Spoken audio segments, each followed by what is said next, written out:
We are delighted to have in our studios Dr. Rajendra Pachauri, the Director General of Energy and Resource Institute of India and the Chairman of Intergovernmental Panel on Climate Change.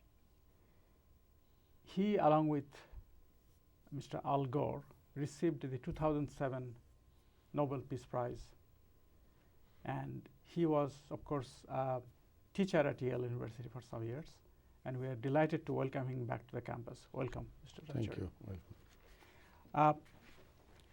Despite all the news reports that we see in the newspapers, television, there is still a considerable body of opinion which believe that this talk of global warming is a bit overblown theory based on some fragmentary data, and perhaps is only a cyclical thing and not something systemic. So what would you say to the skeptics? Well, let me first say that the process by which the IPCC prepares its report is the strongest testimony to the strength of what we produce. We mobilize the best scientists and experts from all over the world, and they are selected on the basis of nominations sent by governments and on the basis of CVs of the people that are nominated.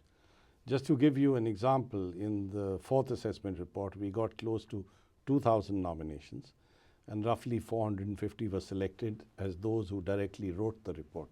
And these are scientists from different branches of science? Every branch of science, depending on the subjects that we are covering in a full assessment. Mm-hmm. And over and above that, we have about 2,500 reviewers, mm-hmm. because every draft is carefully reviewed by a whole range of people, experts, and then at the second stage by governments. Each of the comments provided by the reviewers is carefully logged, and the authors decide whether to accept it or reject it. If for some reason they reject it, the reasons have to be recorded.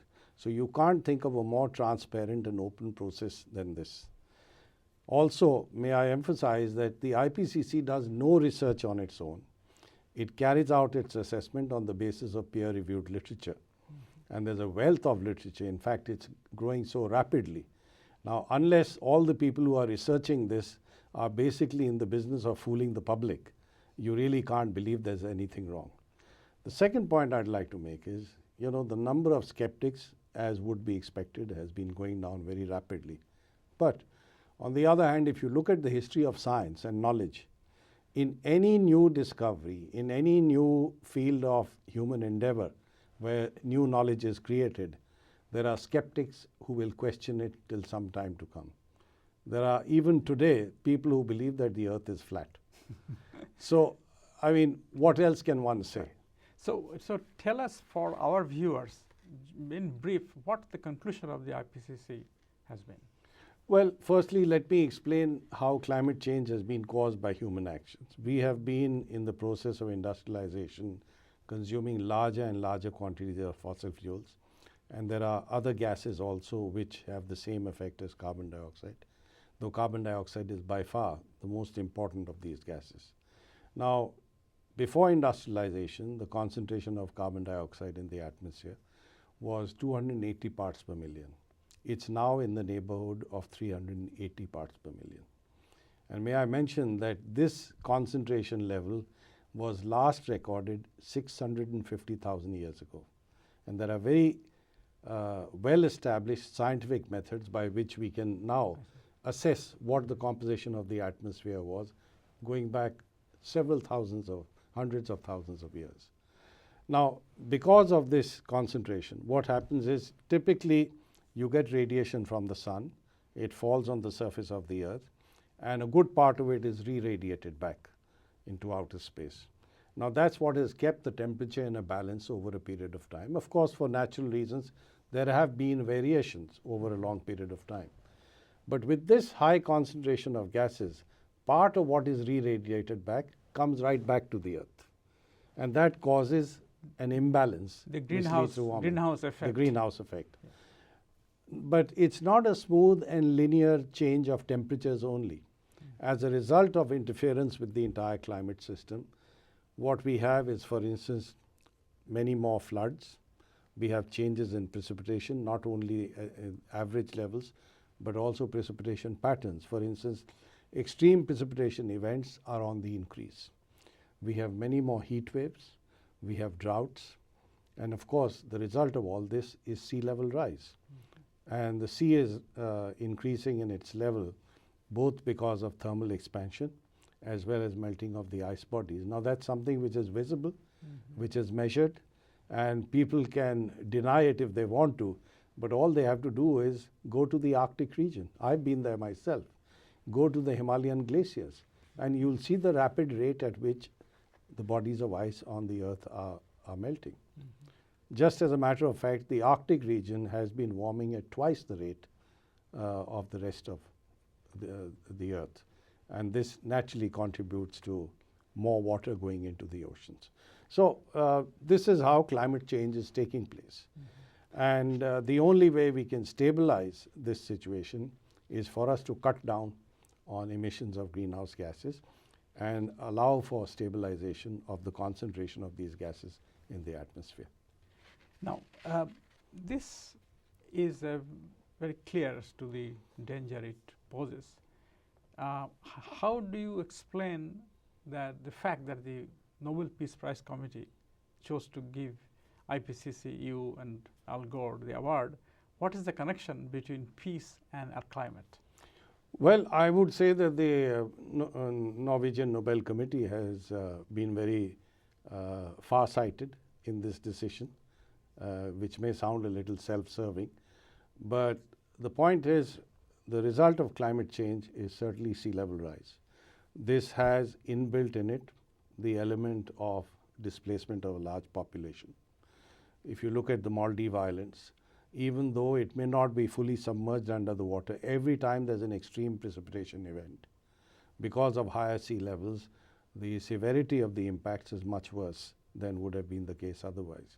If you look at the tsunami, which took place 4 years ago, and let's assume a similar tsunami was to take place in 2050, when the oceans are maybe even 25 centimeters higher, which incidentally is a fairly conservative estimate. Look at the devastation it will cause. If you look at the impacts on agriculture, and this is something that agricultural scientists now have enough evidence on, they're not climate scientists, they don't believe in anything to do with climate change, but they are seeing the impacts on yields and productivity of several crops. What's that going to do to food security? Today's New York Times carries stories about these food riots that are taking place all over the world. Now, that's not a result of climate change. But the point I'd like to emphasize is that climate change only exacerbates existing stresses of this kind, whether it's water scarcity or impacts on agriculture. And a large number of poor farmers in the developing countries are dependent on rain-fed agriculture. When rainfall patterns change, when droughts occur on a prolonged basis, on a repeated basis, what are they going to do? They're going to move to areas where they feel they can at least live and survive. Doesn't that create the danger of conflict? So I think the Norwegian Nobel Committee understood the impacts of climate change and how these might get worse in the future and therefore pose a major threat to peace in different parts of the world. I think that's essentially the connection. No, that is very interesting. Now the question though is that a large populated country like India and China, because of their drive to grow, because of the pressure of population to desire to give them better life, they have to produce power, and their most likely source is coal. And so the more they go into coal-powered electricity generation, the more CO2 is emitted. So how do you square this circle that you need to have growth in order to reduce poverty? At the same time, the same growth might lead to poverty by the mechanism you mentioned. Well, firstly, I think we must understand that climate change is being caused today on account of historical factors. It's in the process of industrialization, which has taken the developed countries to unprecedented levels of prosperity, that we have emitted large quantities of greenhouse gases, and these are causing human-induced climate change today. Now, it's for this reason that the Framework Convention on Climate Change clearly lays down a common but differentiated responsibility. And that differentiated responsibility requires the developed countries to take the first steps in reducing emissions. Now, logically, what is expected is that while those countries reduce their emissions, the developing countries will continue to increase their emissions, but they don't necessarily have to emulate exactly what the developed countries have done. And therefore, I would say that for local, domestic, and national reasons, the developing countries should certainly look at a path by which they keep their emissions as low as possible. But naturally, they're not going to do this at a higher cost than what existing technologies will permit. And today, as it happens, for a country that has coal, they have no choice but to burn coal to produce power. But what I would say is that we should use coal as efficiently as possible, and we should use all the energy that's provided to consumers, to industries and others in an extremely efficient manner. And to the extent possible, we should also harness other technologies like renewable energy technologies, which didn't exist 100 years ago, but they are available today. So we as developing countries have to exercise choices that will promote sustainable development. We cannot possibly do this just because the developed world has followed a particular path, that we must do exactly what they have done, because they have made mistakes. And the costs of those mistakes are now being felt in the most underprivileged regions of the world. There have been some demand that the developed countries should provide either financial assistance or technological assistance to the countries in order to reduce the CO2 emission. Do you think that that is a possibility that is should be Well, done? that again is clearly laid down in the Framework Convention on Climate Change. And there I must say the developed countries have really not done anything substantial. And if you really want to promote sustainable development and a climate-friendly path of development in the developing countries, then I think the developed countries must facilitate the adoption of clean technologies, financing of some of the infrastructure which incorporates these clean technologies. But that has really not been done so far.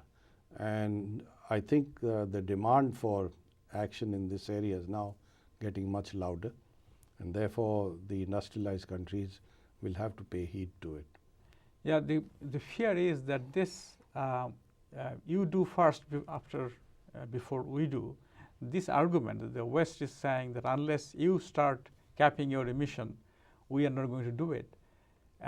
How do you resolve this dispute? Well, I think it's a very unfortunate dispute because I think it's not only inequitable, to my mind, it's also unethical for the developed countries to insist that the poorest countries in the world should take the first steps. I mean, you look at the reality of India. Yes, we are increasing our emissions, but what is it in per capita terms? Barely 1 ton per capita per year, which is and the Western. If you take the US, it's over 20 tons per capita. So, you know, the huge disparity that exists today really can't be wished away. And I think you also have to accept the fact that in India, there are 400 million people who have no access to modern energy or electricity. So how can you deny them that? I mean, every slum dweller in India watches television. What does he see of the good life? He sees the Western pattern of living. And he feels, am I not entitled to the same thing? So I think there has to be a common effort in both parts of the globe by which the developed countries cut down their emissions rapidly. And this will require much more efficient use of energy, much less dependence on fossil fuels, and I would say even changes in lifestyles. Mm-hmm. There have been some criticism of the IPCC report, saying that the IPCC report grossly underestimated, in their word, the growth of the developing countries, growth rate, and secondly, the challenge of producing alternate energy sources. How do you respond to that criticism? Well, you see, as I explained earlier, the IPCC goes by peer-reviewed literature, and there's a wealth of information that is available. We have to take a balanced view. There are always some publications. Just to give you an example, there is growing concern that sea level rise in this world may rise to several meters. And that could happen if, let's say, the West Antarctic ice sheet or the Greenland ice sheet were to collapse. Now, these are deglaciating. They are melting very rapidly. So that possibility exists.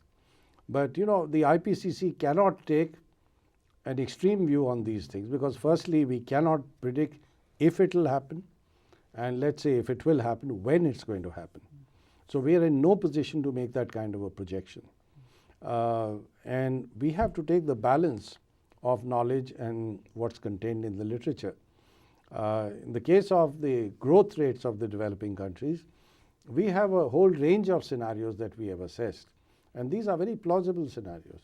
I mean, they take into account high rates of growth, high rates of technological evolution, high rates of population growth. So we have covered all the possibilities that one can foresee on a reasonable basis in terms of economic growth and development in the 21st century. So that criticism is not valid. We have a wide range of projections that we have come up with. How in development of new alternate technology, where is the initiative going to come from? Is that because some people say there should be a Manhattan-like project for the governments to put in large sums of money to promote development of alternate technology? You know, you really need a range of initiatives. Firstly, you've got to have a policy framework that promotes expenditure on research and development. Yes, governments can certainly spend more money on R&D, but companies and business organizations also need to do that. When will they do that? When you have a price on carbon. And I think it's absolutely essential if we want to move towards lower emissions of carbon dioxide that we must place a price on carbon. If we were to do that, then business, industry, and consumers will move towards low carbon options.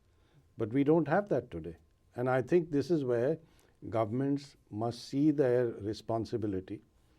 I was very bothered to read one of the leaders over here in this country saying that we should do away with taxes on gasoline. Now, to me, that's a backward step. Yeah. I don't think we should indulge in these populist measures if they are going to hurt this country and the world. Mm-hmm. And may I say that it's in the interests of business in the US to move towards low carbon technologies, because that's what the future is going to be. The question of the tipping point, people are saying, at least I think Jim Hansen has written a piece for YaleGlobal in which he's arguing that there should be sort of zero carbon emission achieved by 2030, and the level of ppm should be brought down to 350 by the end in this century. That is the optimum he's asking for. Do you think it's a feasible? Well, I think it's really a question of what we identify as threat. If the threat is large enough, there have been occasions when the world had to fight wars, and in fighting those wars, they have given up a lot. They have made some major adjustments in the way the economy grows, in the way people consume goods and services. The whole issue of the tipping point is something which involves a value judgment. And I think one aspect of this issue is not given enough attention at all. And that is the aspect of different countries and their perceptions and their interests. If you talk to the president of the Maldives, as I've done on several occasions, he'll tell you that we've crossed that tipping point. Because I remember in 1997, there was an IPCC meeting which was organized in the Maldives. And he stood before us at the inaugural session. He says, ladies and gentlemen, the place where you're holding this meeting 10 years ago was full of water. It was under 1.5 feet of water because there was a huge storm surge which brought in large quantities of water into this island, and most of the islands over there are a meter or a maximum of 2 meters high. So if you talk to the small island states, if you talk to people in coastal areas or those in sub-Saharan Africa, they'll tell you the tipping point has been crossed. Now the question is, when you come up with a global response, whose concerns are you going to take into account? You see, Gandhi ji had a philosophy where he talked about Antodaya, which means the impact on the most underprivileged, the last man. And I think if the world is taking a decision on what needs to be done, I think we should keep in mind the worst affected nations or societies in the world in defining what the tipping point is. I don't think we are doing that. We're only concerned about ourselves. And since this is a very unequal world, unfortunately it is the prosperous who seem to lay down the requirements of what needs to be done and what is not to be done. Precisely because of that concern, a lot of people fear that the Copenhagen process, that next the Kyoto 2, might be taken in a direction by the developed countries, which would again serve their interest and not the interest of the planet. What do you see the prospect of Copenhagen? Well, I personally feel there's a major change that is taking place, and I don't think as chairman of the IPCC, I feel the IPCC should get the credit, but certainly the impact our reports have had last year has been astounding, and I think it has changed public opinion all over the world. Therefore, my hope is that since the public is now so concerned about impacts not only in other parts of the world, but even in this country, that there will be a strong resolve and a desire to take the right steps. Also, we can't wish away the fact that the developing countries, including the emerging markets, are no longer lightweights who can be ignored. They have a voice in global affairs, and therefore I think their perceptions will have to be taken into account. So one hopes that there will be a fair and equitable agreement that we come up with in Copenhagen, but I do realize that there are several pitfalls and problems on the way. Well, on that somewhat positive note, thank you very much for your time. Thank you.